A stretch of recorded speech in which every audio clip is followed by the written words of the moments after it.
పరిశుద్ధాత్ముడు. సంఘాన్ని కట్టింది ఆయనే, ఈ సంఘాన్ని తీసుకెళ్లేది కూడా ఎవరు? ఆయనే. ఆయనే పరిశుద్ధాత్ముడు. కనుక అందరూ కూడా ఈ పరిశుద్ధాత్మ తండ్రి ఉన్నాడని, ఆ అభిషేకం కావాలని, ఆ పరిశుద్ధాత్ముడు నాలోనికి రావాలని ప్రార్థించాలి. హల్లెలూయా. చాలా సంఘాల్లో ఆత్మ సంబంధమైన ప్రస్తావన ఉండదు.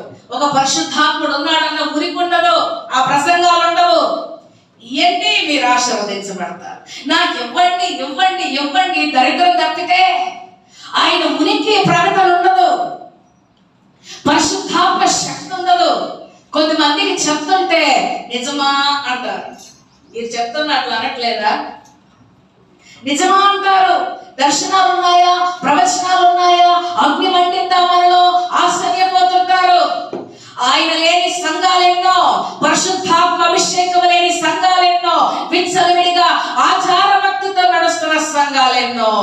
పరిశుద్ధాత్మ తండ్రి ఏ సంఘములో పనిచేస్తూ ఉంటాడో, ఏ బిడ్డల్ని ఆవరించి ఉంటాడో వారిని తీసుకెళ్ళటానికి ఆయన రెడీగా ఉన్నాడు. కనుక ఈ అంత్య దినములలో సంఘం అంతా ఆత్మతో నింపబడాలి. ప్రతి సంఘములో మేఘారూఢుడైన పరిశుద్ధాత్మ శక్తి అనుభవం గురించి ప్రకటించాలి. పరిశుద్ధాత్మ అభిషేకం పొందుకుని సిద్ధపడుదురు గాక.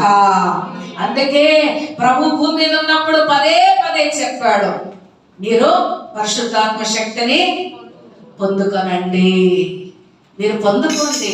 ఉచ్చరింప సఖ్యం కాని మూలుగులతో తానే మీ పక్షంగా విజ్ఞాపన చేస్తాడు. ఆ గడియలో మీరు ఏది మాట్లాడాలో మీకు తెలియదు కనుక పరిశుద్ధాత్ముడు మీలో ఉండి మాట్లాడతాడు. మీరు లోకాన్ని పాపాన్ని జయించలేరు కనుక ఆయన మీలోకి వస్తే మీరు శక్తితో నింపబడతారు. అందుకే ప్రభు పదే పదే చెప్పాడు.